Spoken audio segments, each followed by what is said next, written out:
Welcome to the Deep Dive. Today we're taking a close look at a rich theological essay, and through it we're stepping into one of the most consequential and maybe an overlooked stories in the Old Testament. We're talking about the ministry of the prophet Ahijah the Shilonite. It's such a critical study and one that, really demands our attention, especially for thoughtful believers.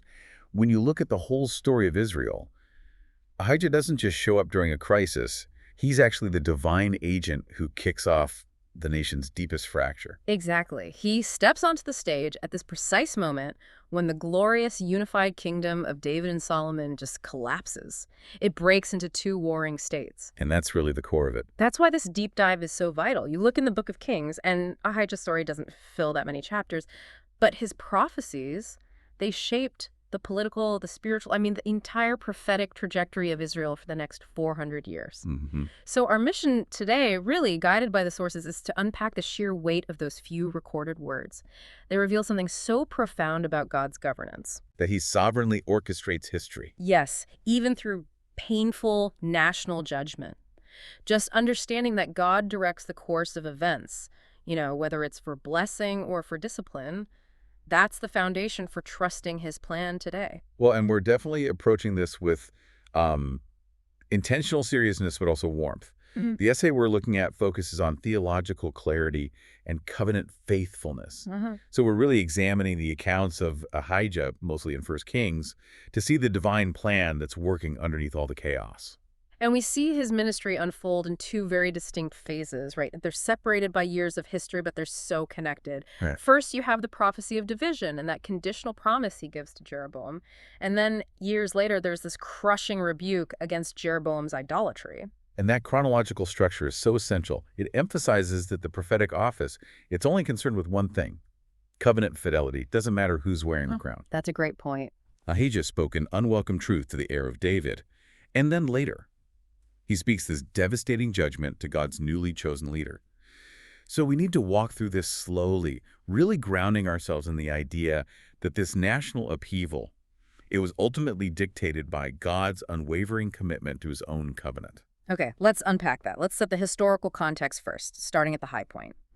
You have to remember just how spectacularly Solomon's reign began. We're talking about the absolute pinnacle of Israel's earthly power and glory, unparalleled wisdom, peace on every border, immense wealth just flowing into Jerusalem, and of course the big one, the construction and dedication of the temple. And that temple dedication specifically, that was the spiritual high watermark. When the visible glory of the Lord, the Shekinah glory, filled that house, that was the undeniable sign that God was present. He was honoring the throne of David. It was the peak. It was. Solomon's early reign was, in essence, the closest Israel had ever come to experiencing the full blessings promised under the law. But the sources make it so clear, and this is the tragedy, that the greater the blessing, the greater the fall. Solomon had everything, yet the essay points out right away that his heart was not fully devoted to the Lord. That spiritual deterioration was slow, it was subtle, and ultimately it was just catastrophic. And we have to be specific about how that happened. The mechanism of that turning away, it wasn't just, a shift in philosophy. It's spelled out in 1 Kings 11. Yeah. It was driven by his many foreign wives. A direct violation of the law. A direct violation of Deuteronomy, yes. And Solomon, in his pursuit of, geopolitical alliances, personal pleasure, he basically imported hundreds of foreign religions right into the royal court. Okay, wait, I appreciate that distinction. Let's dig in there. Why was the issue of foreign wives not just a cultural choice? Why was it a fundamental breach of the covenant? Because the covenants required singular devotion. That's the foundation. These wives, they didn't just arrive alone. They required infrastructure for their gods. They insisted on the worship practices they were familiar with. So Solomon had to accommodate them. He did more than accommodate. To keep peace in his, enormous harem and his foreign relations, he didn't just tolerate these practices. He gave them public endorsement.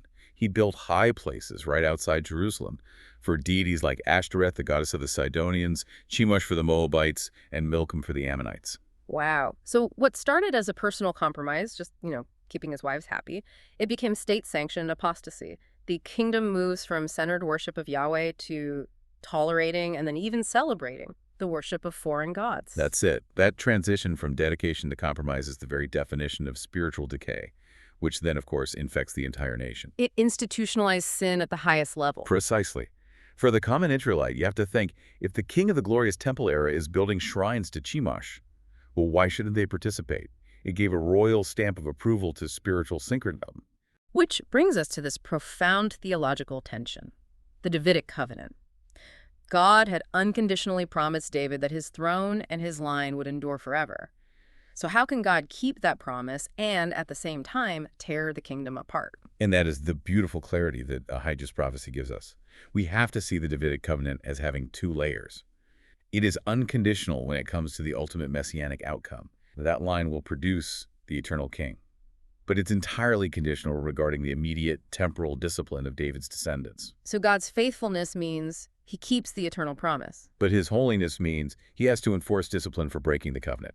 He has to. And the verdict that's declared shows exactly that. The Lord said the kingdom would be torn from Solomon's son, not from Solomon himself. So why the restraint? That's the specific act of divine restraint, and the text says it explicitly. For David's sake, God is honoring his unconditional commitment to the past generation, to David, even while he's enforcing judgment on the present, apostate one. So the judgment is delayed, but the consequence is absolutely certain. And it's limited in scope. Yes, critically.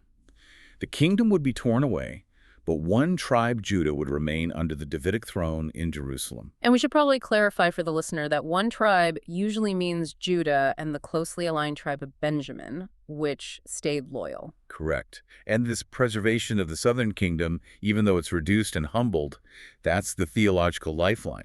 It ensures that the messianic line stays intact, ruling legitimately from Jerusalem. It's judgment delivered with surgical precision, designed to fix the immediate sin while guaranteeing the future path for the Redeemer. So now let's shift to the political stage. Ahijah doesn't just emerge in a vacuum. The sources show there was this significant, deep-seated discontent building among the northern tribes. Right, the spiritual decay was fueling the political fracture. The northern tribes were getting crushed by heavy taxation of forced labor, that corvée labor, for Solomon's massive building project. It would become excessive? Totally excessive. Solomon's reign looked glorious from Jerusalem, but it felt oppressive in the outlying regions. The people were already restless, ripe for a movement. And Ahijah, the agent of God's decree, emerges from Shiloh. Why is his origin so significant? You mentioned Shiloh as the original center of worship. It carries immense symbolic weight. Shiloh was the spiritual capital of Israel for about 300 years. It held the tabernacle long before the temple was even a thought. It was the original home of covenant loyalty. So by raising up a prophet from Shiloh, God was essentially bypassing the compromised temple and the corrupted royal court in Jerusalem. Ahijah carried an authority that was rooted in the older, purer, more uncompromising days of Moses and the judges. His message wasn't tainted by palace politics or Solomon syncretism. And that sets the stage perfectly for the introduction of Jeroboam. He wasn't a descendant of David. He was just a rising leader, a competent foreman from Ephraim in charge of Solomon's labor force who had apparently already shown some signs of ambition. Well, he'd already fled to Egypt to escape Solomon's anger. So he was definitely a figure of political contention. But the crucial point is that Ahijah was sent by the Lord specifically to intercept Jeroboam. This whole division wasn't just a successful human conspiracy. It was a divine orchestration, choosing this specific man to fulfill a specific, painful decree. And this is where the story pivots. The first recorded act of Ahijah is just a moment of profound prophetic theater. He tracks down Jeroboam outside Jerusalem, and the text makes a point of saying Ahijah is wearing a new cloak. The symbolism there is so rich and immediate. They meet on the road, away from the city. The new cloak represents the unified kingdom, fresh, complete, divinely sanctioned. It's a visual of Solomon's domain as God intended it. And then the action that follows is so dramatic, it's designed to be unforgettable. Ahijah tears the cloak into 12 pieces, mirroring the 12 tribes of Israel. It's a symbolic act, decreed from heaven, showing that the unity is being violently ripped apart. And the division is mathematically precise. There's no room for doubt about God's intentions. Ahijah hands 10 of the pieces to Jeroboam. This is the announcement. God himself is tearing the kingdom from Solomon's hand and giving 10 tribes to Jeroboam to rule the new northern kingdom, which would be called Israel. And the sources really stress that Ahijah's words are completely unmistakable about the cause of this event. It's pure divine judgment. Not political ineptitude. No, it was spiritual punishment because Solomon's leadership had forsaken the Lord, abandoned his statutes for those pagan deities, Ashtoreth, Chemosh, and Milcom. This prophetic clarity makes sure that you, the listener, understand that national fortune is inseparable from covenant fidelity. And yet, even in the middle of this devastating judgment, God reaffirms his commitment to David. The house of David endures through that remaining tribe of Judah. It's incredible. This limited judgment preserves the necessary continuity for the messianic line, and it just underscores that God's eternal promises always stand, even above temporal discipline. Now, here's the part that's often forgotten. This prophecy wasn't just a judgment on Solomon. It was an incredible, grace-filled opportunity for Jeroboam. It absolutely was. Ahijah delivered a conditional promise. He said, "If you will walk in my ways and keep my statutes, as David my servant did, then I will be with you and build you a lasting dynasty, just as I built for David, and I will give Israel to you." That is just astounding.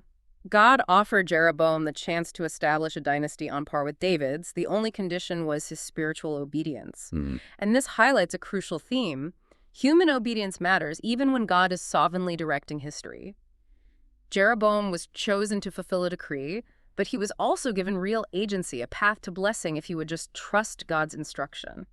The tension there is so powerful. I mean, if the kingdom was torn from Solomon's hand by divine decree, surely Jeroboam should have trusted the same divine word that promised him stability if he obeyed. But the narrative shows he just completely failed to grasp that. And that failure, born of political fear, leads directly to the defining disaster of the northern kingdom's history. So what was the root of Jeroboam's fatal mistake, and how did it manifest? It was a failure of spiritual trust, and it was driven by political insecurity. Jeroboam was afraid that if his new subjects, the 10 tribes, continued their mandatory pilgrimages to the legitimate temple in Jerusalem, their loyalty would just drift back to the Davidic king, Rehoboam, in Judah. His primary concern was regime stability. Not covenant fidelity, regime stability. So his solution was this calculated human attempt to create a spiritual system that would guarantee his political control. He was basically trying to manage God's promise on his own terms. Exactly. And this expediency led him to set up alternative sanctuaries at the two geographical extremes of his new kingdom, Bethel in the south and Dan in the north. And there he installed those infamous golden calves. This wasn't just a political decision. This was institutionalizing sin. It was. It took Israel all the way back to the worship practices of the Exodus generation in the wilderness. It was a complete regression. The irony is just devastating. Israel had just been judged for tolerating Solomon's foreign idolatry, and now their new divinely chosen king forces them into a homegrown idolatry that was the worst offense in their history. And Jeroboam presented it as a convenience, not a sin. He told the people, "It is too much for you to go up to Jerusalem. Here are your gods, O Israel, which brought you up from the land of Egypt."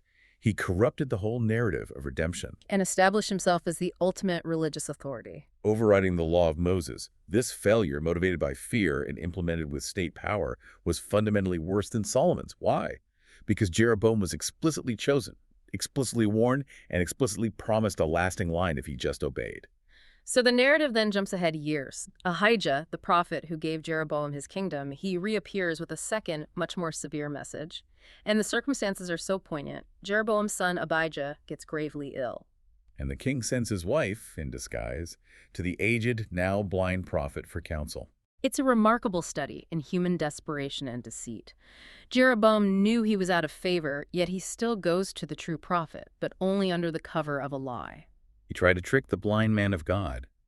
It just shows he's trying to manipulate the divine presence without any real repentance. But God reveals the visitor's identity to the prophet. Ahijah's message now.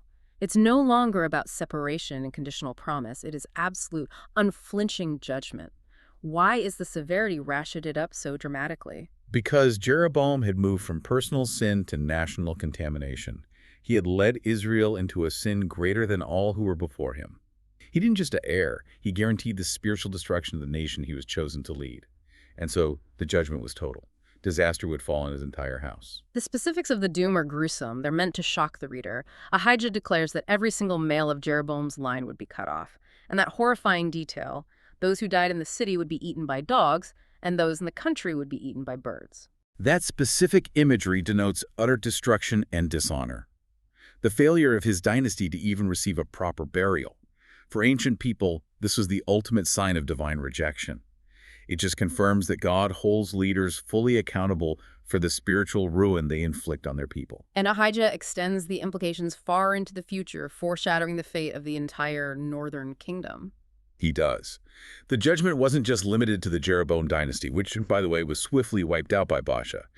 The prophet stated that ultimately Israel itself would be uprooted and scattered beyond the Euphrates because of its sins. This is the first clear prophecy of the Assyrian exile, delivered centuries before it happened. Linking the foundational sin of Jeroboam's calves to the eventual destruction of the northern kingdom. Yes, and the sources confirm the fulfillment was swift and brutal. Jeroboam's son Nadab was assassinated by Baasha, who then systematically exterminated the entire house of Jeroboam. It just reinforces the seriousness of a prophetic warning when it carries divine authority. So that division set the course for the next 300 years. It did. Every subsequent prophet, you think of Elijah, Elisha, Hosea, Amos, they spent their entire ministry grappling with the legacy of Jeroboam's sin, that foundational idolatry of the golden calves. His calculated political mistake became the permanent spiritual anchor dragging the northern kingdom down. Okay, now let's transition from the history to the enduring theological truths that Ahijah's ministry establishes. The first major theme, and maybe the most difficult for us to reconcile, is this profound interplay between divine sovereignty and human responsibility. This is so critical. The essay emphasizes that the division wasn't just political chaos or, the result of Solomon's poor administration. It was a sovereign, decreed act of God, explicitly announced as judgment for covenant unfaithfulness. So the narrative confirms God directs the course of nations. Kings rise and fall under his absolute controlling authority. Right. And the tearing of the cloak wasn't just symbolic. It was a visible representation that the kingdom's division was a decree issued from heaven. It was part of God's plan, executed using Jeroboam as the willing instrument. But then how do we account for Jeroboam's subsequent guilt? We have to hold both truths at the same time. God sovereignly used Jeroboam to fulfill the judgment on Solomon, yet Jeroboam was still held fully responsible for his actions afterward. God gave him a conditional path forward, a choice to obey. And his decision to install the golden calves? Driven by fear and political calculation, that was a profound failure of choice and responsibility. So even though God decreed the division, Jeroboam was not forced to sin. He chose political expediency over divine trust. Exactly. His failure shows that human obedience matters deeply, and that leadership that tries to secure its future apart from God will inevitably lead to ruin. The idea of privilege bringing responsibility is so profound here. Jeroboam was given a kingdom by revelation, but he completely failed to steward that gift with fidelity. Let's turn now to the bedrock of Ahijah's ministry, the unwavering nature of the Davidic covenant. How does an act of division, a catastrophic judgment, end up reaffirming God's commitment to David? Because the judgment was so limited and focused. God judged the northern tribes by allowing them to fracture and pursue this path of self-destruction under Jeroboam. Yet he meticulously preserved the line of David in Judah, even amidst its own moral failures. And this preservation was for a singular, eternal purpose. Yes, it ensured the continuous, unbroken, legitimate lineage that would eventually produce the Messiah.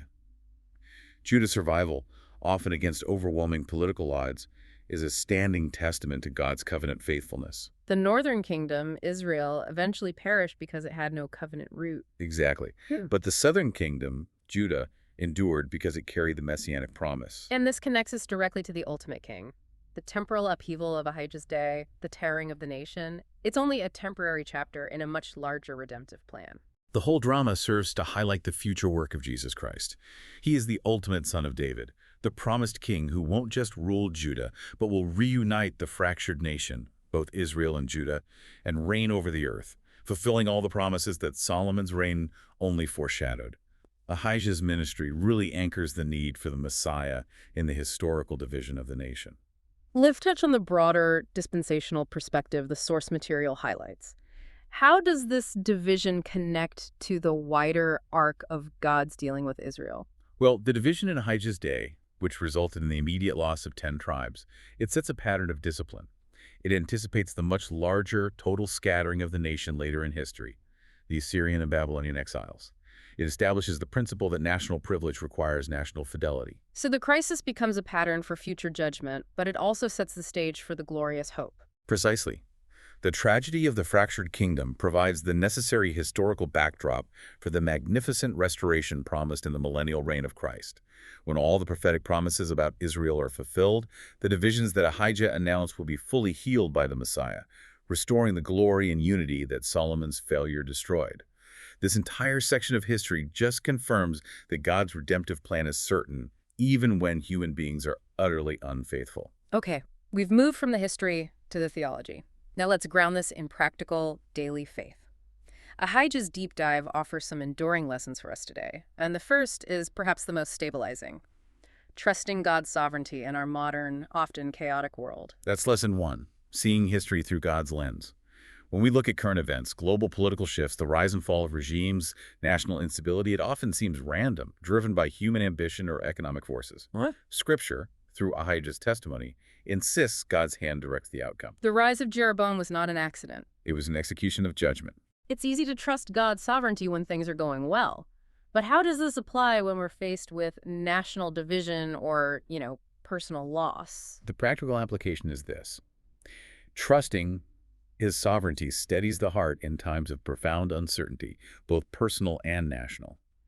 If God could direct the traumatic division of His chosen nation for His greater purpose, preserving the messianic line, we can certainly trust Him with the seemingly chaotic events in our own lives.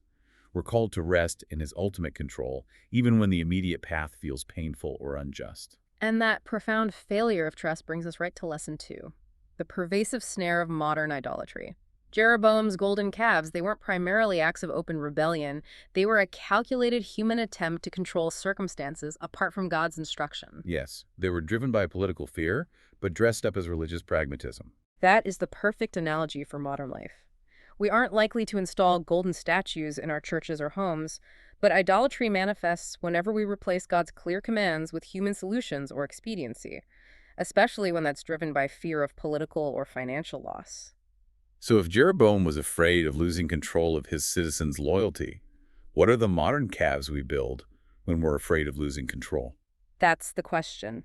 Modern idolatry is placing our ultimate confidence for security and success in things other than the Lord. It could be placing absolute trust in a career, a carefully crafted financial plan, a powerful political movement, or even a meticulously maintained reputation. These are systems we build and trust to give us a guarantee that God never promised outside of Himself. When a person or an organization chooses a human-centric solution that compromises spiritual truth just to ensure stability, they are building a modern golden calf. That makes idolatry a subtle failure of misplaced ultimate trust, not just carved images. The sin is the desire for control and guaranteed security apart from the living God. Exactly. And this leads us to lesson 3, the necessity of courage and unwavering truth, which Ahijah exemplified. He was not a political strategist trying to be palatable to the king of the moment. He was a pure mouthpiece of God. Speaking severe, unwelcome truth to those in power, regardless of the personal cost. And we are operating in a culture that often resists difficult truths. So for believers today, how does Ahijah's courage translate into our public and private lives? Well, faithfulness today requires the courage to uphold the truth of Christ, even when that truth is unpopular or puts us at odds with the prevailing culture or political narratives.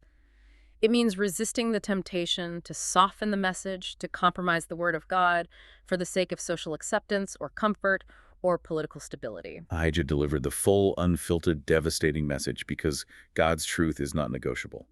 We're called to that same unwavering commitment to the word. And finally, lesson 4 brings us back to the ultimate hope. The certainty of God's redemptive plan. The preservation of the Davidic covenant through every upheaval, from Solomon's sin to Jeroboam's calves, finds its ultimate and glorious fulfillment in Jesus Christ. This is our assurance. This is the ultimate takeaway. For the church, Ahijah's narrative gives us this unshakable confidence that God's redemptive plan is moving irresistibly toward its consummation, the return of Christ, regardless of how fractured the world or how unstable our institutions might seem. And for Israel? For Israel, there remains the sure promise of national restoration waiting in the Messianic kingdom, a kingdom that will finally heal the fundamental division announced in Ahijah's day through the one who is greater than David and greater than Solomon. So Ahijah the Shilonite, despite the brevity of his appearance, he stands as this monumental figure. He testified to God's absolute sovereignty, unwavering justice, covenant faithfulness, and his eternal purpose. His ministry really fundamentally calls us, you, the listener, to trust God's ultimate control over history, to relentlessly avoid the snares of idolatry in all its modern forms, to remain faithful to his covenant standards, and to speak his truth without compromise. We have to internalize the truth that the God who directed the fate of Israel's kings, who determined the destiny of nations and dynasties, is the same God who directs our steps and our paths today. He is worthy of our complete trust, our obedience, and our singular worship. And as the deep dive essay concludes, the ultimate encouragement for anyone facing a fractured, uncertain world. It comes not from successful human strategy or political security, but from recognizing who holds the cosmos in his hand. The essay concludes with a passage that serves as the perfect final word on this entire discussion. It's from Psalm 33, verses 11 and 12. It says, "The counsel of the Lord stands forever, the plans of his heart to all generations. Blessed is the nation whose God is the Lord, the people whom he has chosen as his heritage." That passage just highlights the core stability we have to embrace today. While earthly kingdoms rise and fall and are repeatedly fractured by human fear and failure, like Jeroboam's house, which was just wiped out God's purpose, his counsel, the plans of his heart, they are eternal and sure. Right. Our blessing rests not in political stability or economic predictability, but in the certainty that we are the people he has chosen as his heritage. It's the ultimate antidote to the profound insecurity and fear that drove Jeroboam to build his golden calves and try to circumvent God's plan. So here is a final provocative thought for you to consider and mull over this week. Based on the absolute certainty promised in Psalm 33.11-12, what does radical, everyday trust in the eternal counsel of the Lord look like when you are faced with the immediate, small, daily anxieties of the temporal world? How does the knowledge that his plan stands forever change the way you approach today's compromise? May you walk in the knowledge that his counsel stands forever today and always.